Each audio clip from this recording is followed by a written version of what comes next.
Hey there, everybody.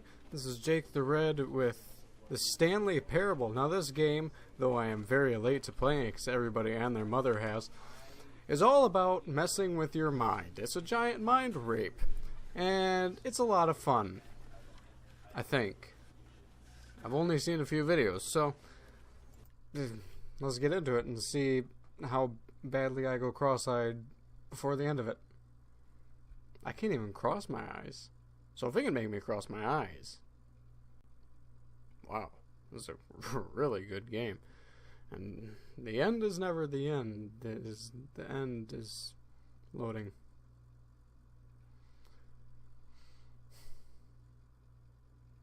This is a really long loading screen. I might cut this out. Ooh.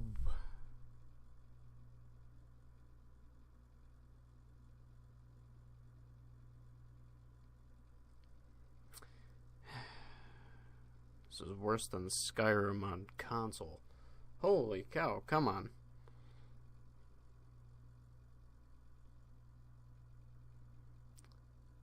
There we go. This is the story of a man named Stanley. Stanley worked for a company in a big building where he was employee number 427. Employee number 427's job was simple. He sat at his desk in room 427 and he pushed buttons on a keyboard. Orders came to him through a monitor on his desk, telling him what buttons to push, how long to push them, and in what order. This is what employee 427 did every day of every month of every year. And although others might have considered it soul-rending, Stanley relished every moment that the orders came in, as though he had been made exactly for this job. And Stanley was happy. And then one day, something very peculiar happened. Something that would forever change Stanley. Something he would never quite forget. He had been at his desk for nearly an hour when he realized that not one single order had arrived on the monitor for him to follow. No one had showed up to give him instructions, call a meeting, or even say hi. Never in all his years at the company had this happened, this complete isolation. Something was very clearly wrong. Shocked, frozen solid, Stanley found himself unable to move for the longest time. But as he came to his wits and regained his senses, he got up from his desk and stepped out of his office. Hey, it's me now.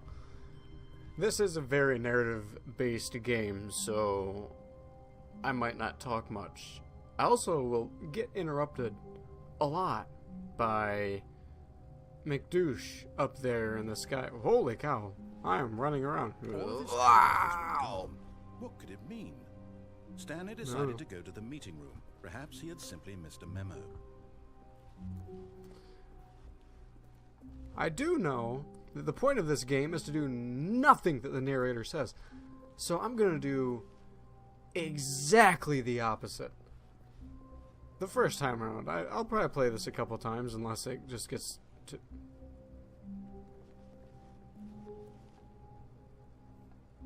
too boring or repetitive for me to do.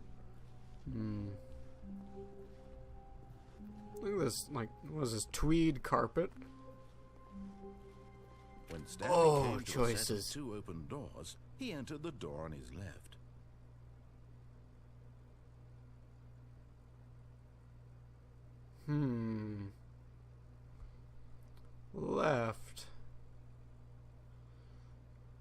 Left. This was not the correct way to the meeting room, and Stanley knew it perfectly well. Perhaps he wanted to stop by the employee lounge first, just to admire it. Maybe. Or maybe I just want to mess with you.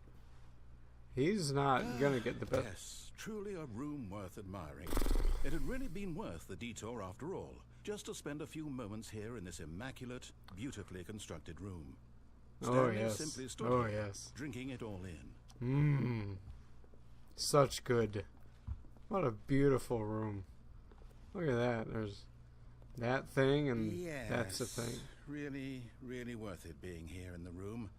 A room so utterly captivating that even though all your co-workers have mysteriously vanished, Here you sit looking at these chairs and some paintings. Really worth it. Maybe that's what I'm into, man. Maybe I like that stuff. At this point, Stanley's obsession, but at last he'd had enough of the amazing room and took the first open door on his left to get back to business. No. Nope. Stanley was so bad at following directions, it's incredible he wasn't fired years ago. Come on, man. Why you gotta be so rude? This guy's kind of mean. He's kind of a douche. A big old douche. Look, Stanley, This I think is perhaps one we've gotten hell off of on a the wrong warehouse. foot here. Holy cow. I'm not your enemy, really, I'm not. I realize that investing your trust in someone else can be difficult, but the fact is that the story has been about nothing but you all this time. There's someone you've been neglecting, Stanley. Someone you've forgotten about. Please, stop trying to make every decision by yourself. Now, I'm not asking for me, I'm asking for her. This is it, Stanley. Your chance to redeem yourself, to put your work aside, to let her back into your life.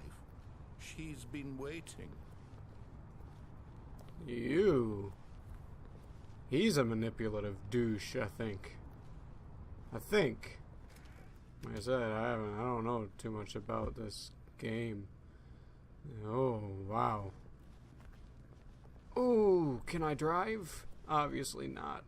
But I want Forklift Simulator 2.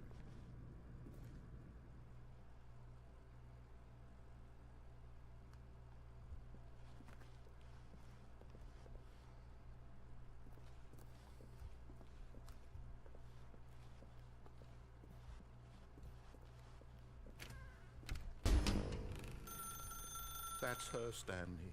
You need to be the one to do this. To reach out to... Well, I wasn't expecting a jump scare. Holy bright. Oh, Stanley, is that you? Hold on, sweetie. Sorry to keep you waiting. No, I'm that's just pulling fine. bread out of the oven. Okay. All right. Can I come in? There we go. 427. All right, now, I want you to come in and tell me all about your Gotcha! Oh, come on. Did you actually think you had a loving wife who'd want to commit their life to you? I'm trying to make a point here, Stanley. I'm trying to get you to see something. Come inside. Let me show you what's really going on here. I didn't know he was going to make me sad. This is a very sad story about the death of a man named Stanley. Stanley is quite a boring fellow. He has a job that demands nothing of him, and every button that he pushes is a reminder of the inconsequential nature of his existence. No.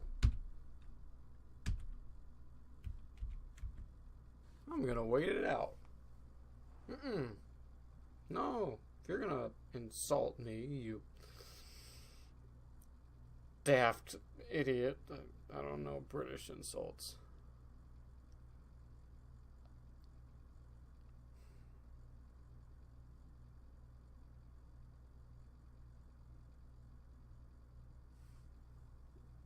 Fine. Look at him there, pushing buttons, doing exactly what he's told to do. Now he's pushing a button. Now he's eating lunch. Now he's going home. Now he's coming back to work. One might even feel sorry for him, except that he's chosen this life. I say it's a good looking mannequin. I'm glad I married her. I mean, look at that. 10 toes and 10 fingers. 2 legs and arms. That's But apparently... in his mind he can go on fantastic adventures. From behind his desk, Stanley dreamed of wild expeditions into the unknown. Fantastic discoveries of new lands. It was sure wonderful. did. And each day that he returned to work was a reminder that none of it would ever happen to him. Ha! Why is... Honey? Where's the couch? And so he began to fantasize about his own job. Where'd you... First, he imagined that one day while at work, he stepped up from his desk to realize that all of his co-workers, his boss, everyone in the building had suddenly vanished off the face of the earth. The thought excited him terribly. Oh, so excited. Look, so... Well, that joke doesn't work if I don't, you know, have one of anything. Mannequin's got more going on than I do.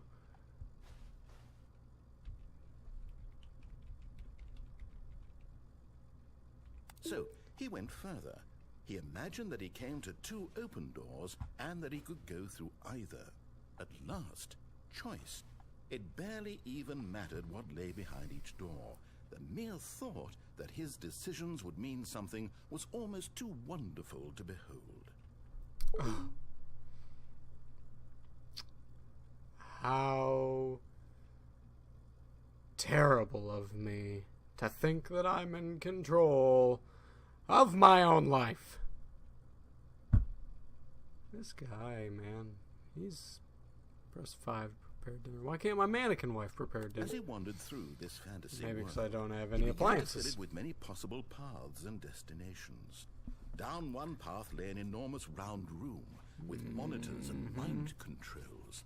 And down another was a yellow line that weaved in many directions. And down another was a game with a baby. And he called it the Stanley Parable. When was all that? Tell my kids a story. Are they gonna look like her? I hope they do, because you know, I don't got much going on. See? It was such a wonderful fantasy, and so in his head he What changed? relived it again, and What then again, changed? and again, over and over, wishing beyond hope that it would never end, that he might always feel What this changed? free. Surely there's an answer down some new path, mustn't there be? Perhaps if he played Sure. just one more time. Okay. I love you, baby. You got this stuff in the right places. You were cheap. Got you from a failing beauty boutique, not a convenience boutique. Let's see what horrors come out of this button. But there is no answer. How could there possibly be? In Alrighty. reality, all he's doing is pushing the same buttons he always has. Nothing has changed. The longer he spends here, the more invested he gets. The more he forgets which life is the real one. This game makes you a little sad. Hits you right, you know. Yeah. I'm all sad and alone. And I'm trying to tell him this. That in this world he can never be anything but an observer. That as long as he remains here, he's slowly killing himself. But he won't listen to me. He won't stop. Here, watch this. Stanley, the next time the screen asks you to push a button, do not do it.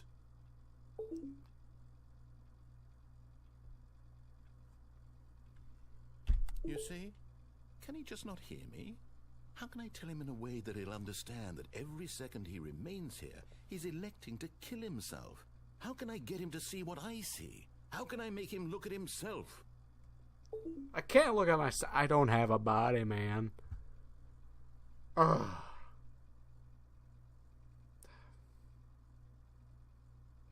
This game's... I thought it was going to be fun. It's depressing. I suppose I can't. Not in the way I want him to. No. But I don't make the rules. I simply play to my intended purpose, the same as Stanley. We're not so different, I suppose. I'll try once more to convey all this to him. I'm compelled to. I must. Perhaps, well, maybe this time he'll see. Maybe this time. And I tried again. What? And Stanley pushed a button. What? And I tried again. And Stanley pushed a button. And I tried. Okay. Alright. I knew he was villainous. But he killed me.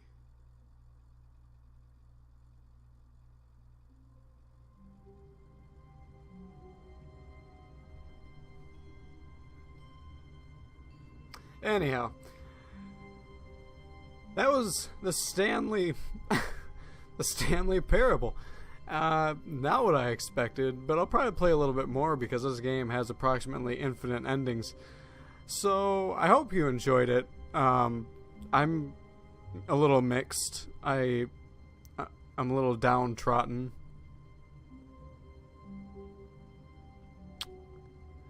Anyhow, if you enjoyed this video, please like, comment, and subscribe. Let's spread a little love today. This has been Jake the Red. I'll see you next time.